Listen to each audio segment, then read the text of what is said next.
మండలంలో దసన గ్రామం నుండి ఎస్సీ కాలనీ నూతన గ్రామ పంచాయతీగా ప్రమోదం ఉన్నది.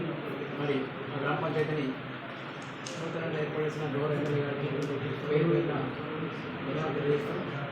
మరి మా ఎస్సీ కాలనీ వాసుల తరఫున ప్రత్యేక ధన్యవాదాలు.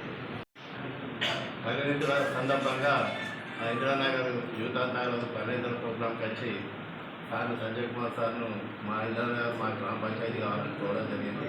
అంతకుముందు కూడా గ్రామ పంచాయతీలు అయినప్పుడు అసలు వాళ్ళు చెప్పలేదు కాబట్టి, లేకపోతే అప్పుడే సార్ చేయించేవాళ్ళు.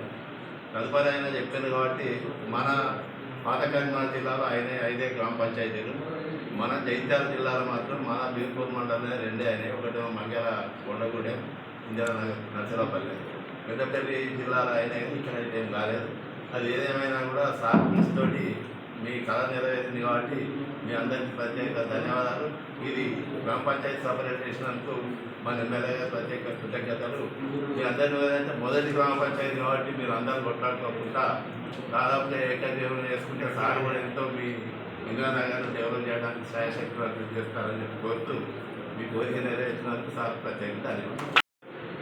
చాలా సంతోషంగా ఉన్నది. ఎందుకంటే రాజకీయాల్లో ఉన్నప్పుడు గ్రామాలకు వస్తాం ఒక శాసనసభ్యులు. ఇప్పుడు దాదాపు అన్ని పార్టీల కూడా కలుస్తారు. అందులో నేను వైద్య వృత్తి దగ్గర వచ్చిన మొదటి నుంచి కూడా పక్కా రాజకీయ కుటుంబం. సమస్యల పట్ల నేను ఎమ్మెల్యే కాకముందే కొంత అవగాహన ఉన్నది. అలా మీ ప్రాంతం పట్ల కూడా ఉన్నది. ఒక మారుమూల మండలంలో నర్సింహపల్లె గ్రామానికి దూరంగా మన ఇందిరానగర్ ఉండడం, అక్కడ అత్యధిక జనాభా దళితులు ఉండడంతో మీరందరూ కూడా నన్ను కలిసి చెప్పడం, మరి చెప్పిన వెంటనే ప్రతిపాదన పంపడం. కొన్ని కారణాల వల్ల ఆగిపోయినాయి. మరి ఇలాంటి చాలా పనులు పోయినసారి నేను శాసనసభ్యులు గెలిచినప్పుడు మీరు దయచేసి ఆలోచన చేయాలి. మీడియా ద్వారా కూడా జైత్యాల నియోజకవర్గ ప్రజలందరూ కూడా తెలిసే విధంగా మీకు తెలిసిన విషయాన్ని ఒకసారి గుర్తు చేస్తున్నాం. మీ అందరూ తెలిసిన విషయం. నేను మొదట్లో నిలబడి పొద్దుతో ఓడిపోయినా నిన్నడు కూడా బాధపడకుండా మేము వెనంటే ఉన్నాం. ఒక్కసారి గెలిచిన తర్వాత అప్పుడే సర్పంచ్ ఎలక్షన్లు, ఎంపీటీసీలు, ఎంపీ ఎలక్షన్లు, ఓటెన్గా ఓటి మున్సిపల్ ఎలక్షన్. అప్పుడు మొదట 6 నెలలు సర్పంచ్లు అయినా కానీ ఎవరికి కూడా చెక్ పవర్ కూడా ఇవ్వలేదు. అంటే నిధులు అనేవి ఎమ్మెల్యే కూడా రాలేదు. ఈ లోపల కొద్దిగా అత్తునేసరికి కరోనా చరిత్ర వస్తున్నాడు. అంటే దాదాపు 2.5 నుంచి 3 సంవత్సరాలు ఇంట్లోనే పోయింది. ఈ ఆఖరి 2 ఏళ్లలోనే చాలా పనులు చేసి అప్పుడున్న ప్రభుత్వంతో కలిసి పనిచేసాం. మీ దగ్గరికి వచ్చినాం, మీరు ఆదరించారు, నన్ను గెలిపించారు. మీ అందరికీ హృదయపూర్వక ధన్యవాదాలు. మరి ఇట్లాంటి పనులన్నీ పెండింగ్ పడ్డాయి. చాలాసార్లు మీరు వచ్చి జ్ఞాపకం చేస్తూ ఉన్నారు. మీరు అందరు రాకపోవచ్చు. రామచంద్రన్న, రమేష్, సుశీలు, రవి, నారాయణ ఇట్లా కొంతమంది రావడం, మన యువత కూడా రాజ్కుమార్ కొంతమంది యువత వచ్చి సార్ మరి ఎట్లా అంటే ఆ సందర్భంలో ఇటువంటి ఊరుకుండేది.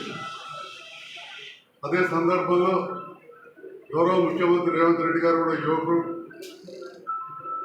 నా పట్ల ఎలాంటి చెడు అభిప్రాయం లేనివారు. ఎలక్షన్ల సందర్భంలో కూడా వాళ్ళ అభ్యర్థి మంచోడన్నారు తప్ప నన్ను చెడ్డోడు అనలేదు. కలిసి పనిచేద్దాం. మీ ప్రాంత అభివృద్ధికి నిరంతరం మీ వెంట ఉంటా. చెప్పిన 6 గ్యారెంటీలు అమలు చేద్దాం. రుణమాఫీ చేద్దాం.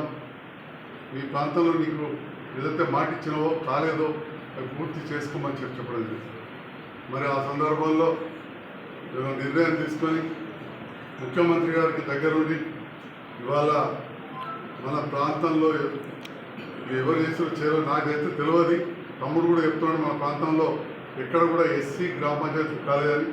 ఆ విధంగా ఎస్సీ గ్రామ పంచాయతీ చేసే అవకాశాన్ని కల్పించిన ముఖ్యంగా మా ఓటర్ మహాశయులకు మీ అందరికీ కూడా హృదయపూర్వక గౌరవ ముఖ్యమంత్రి రేవంత్ రెడ్డి గారికి కూడా మీ అందరి పక్షాన నా పక్షాన వారికి ధన్యవాదాలు తెలియజేస్తాను. మరి ఈ రకంగా వీర్పూర్ గ్రామాలన్నీ కూడా గుట్టవతల ఎప్పుడూ మండలం కావాలని కోరుకున్నాయి. అప్పుడు తెలుగుదేశం హయాంలో సనగాపురం అయింది. తర్వాత ఏమన్నాడు కూడా వీర్పూర్ మండలం చేయాలని ఆలోచించలే. ఒక జూనియర్ కళాశాల అయింది తప్ప అభివృద్ధికి నోచుకోలేదు. రోడ్లు బ్రిడ్జ్లు అంటే అయితేనే ఉంటాయి. అటైనాయి, ఇటు కంగోటుకైనాయి, రాయపట్నం అయింది, అయితేనే ఉంటాయి. కానీ మనకు మీది మీకు అనేది కాదు. గత ప్రభుత్వంలో మండలం చేసాం, పూర్తి స్థాయిలో కాకుండా కానీ అధికారులు వచ్చారు. నేను నా మధ్య ఒక వైద్యుడిగా 108 అంబులెన్స్ పెట్టించిన పెద్ద మోరలేపు ఉండే పైప్ లైన్ వేసినాం. ఎక్కడ కూడా వేయలేదు అంత పెద్ద పైప్ లైన్. నా వంతుగా ఒకసారి కలిసి కరోనా కష్టాలలో ఉండి కొన్ని చేయగలిగినాం. ఈ టర్మ్లో ఖచ్చితంగా ప్రభుత్వంతో కలిసి పనిచేసి అంటే రోజు ధర్నా చేసుకుంటూ పోతే నా వంతుగా ఉన్న సమయంలో పనిచేయాలని చేస్తూ ఉన్నాం. అందరూ విమర్శిస్తూనే ఉంటారు, దాన్ని పట్టించుకోదలుచుకోలే. వాళ్ళు విమర్శించండి, చూసేటి ఇవాళ నా ఇంటికి వచ్చినంత మంది కాదు, 8 రోజులు వచ్చారు, మీరే చూసారు. ఇప్పుడు నర్సింగాపూర్, కొల్లపల్లి ఒకటాడు, ఊరే అక్కడ ఉన్నారు. ఎంతోమంది కూడా స్వాగతించారు.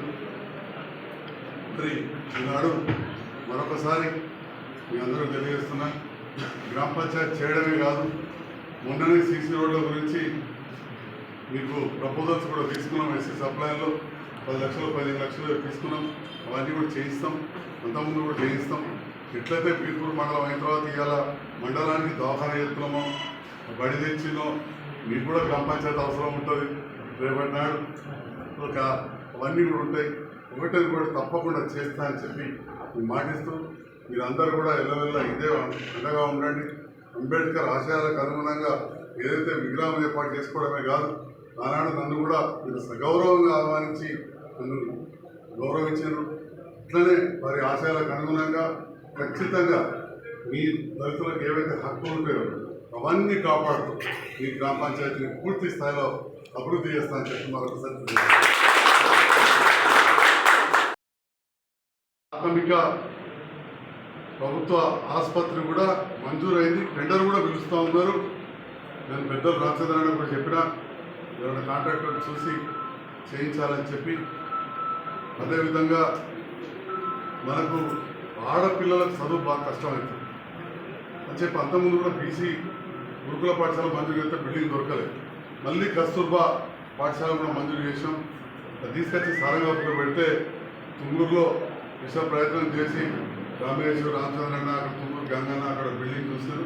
మన అగ్రిమెంట్ కూడా అయిపోయింది ఆర్యగంగన్న ఇంట్లో. సో ఆడపిల్లలకు మంచిగా భోజనము, చదువు అన్నీ ఉండే విధంగా వాళ్ళు ఏర్పాట్లు చేస్తూ ఉన్నాం.